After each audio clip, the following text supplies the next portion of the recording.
শিলচরের এএসটিসি মাঠে ভারতীয় জনতা যুব মোর্চার সম্মেলন। আসন্ন নির্বাচনকে সামনে রেখে বাজল নির্বাচনী রণডঙ্কা।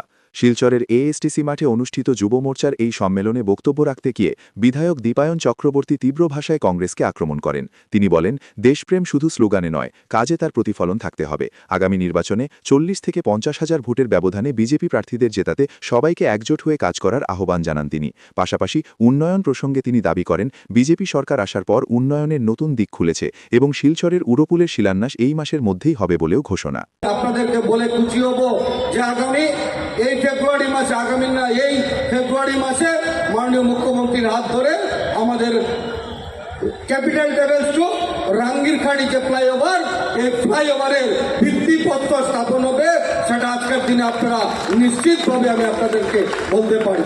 বন্ধুগণ, আমি আরেকটি প্রপোজাল দিয়েছিলাম যে আইএসবিটি থেকে শুরু করে ভায়া তারাপুর যাতে ক্যাপিটাল পর্যন্ত আরেকটা ফ্লাইওভার হয়।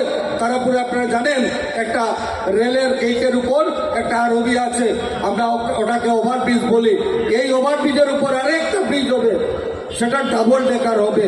এই স্বপ্ন নিয়ে আজকে ভারতীয় জনতা পার্টির সরকার কাজ করে যাচ্ছে। আজকের দিনে আপনারা দেখেছেন এখান থেকে ড্রেন কনস্ট্রাকশন হচ্ছে, আর আমি ভয় পাই না। যার জায়গা ড্রেনের উপর রাস্তার উপর এসেছে আমরা ভেঙে সেটাকে কাজ করেছি। আর এখানে একটা সুন্দর পরিবেশ সৃষ্টি করার জন্য একটা সুন্দর রাস্তা বোথ সাইডে ড্রেন করে আপনাদের গ্রিল লাগিয়ে এই রাস্তাকে আমরা উপহার দিচ্ছি। এই কথাও আমাদের সকলকে বলতে হবে। এএসটিসির মাঠে আমরা ভারতীয় জনতা পার্টির যে যুব মোর্চা, সেই যুব মোর্চার উদ্যোগে আমার 3টি মণ্ডল, শিলচরের 3টি মণ্ডলের প্রচেষ্টায় আজকে আমরা এখানে যুব সমাবেশ করেছি। সেই যুব সমাবেশ শুধু কার্যকর্তাদের নিয়ে আমরা করেছি। 2026-এর নির্বাচন, সেই নির্বাচনকে সামনে রেখে আমরা যুব সমাবেশ কাছাড়ের 7টি বিধানসভায় আমরা করব। 3টিতে বর্তমানে আমার সম্পূর্ণ হয়ে গেছে। আগামীতে লক্ষ্মীপুর, বরখলা, সুনাই এবং কাটিগড়াতে আমি যুব সমাবেশ করব।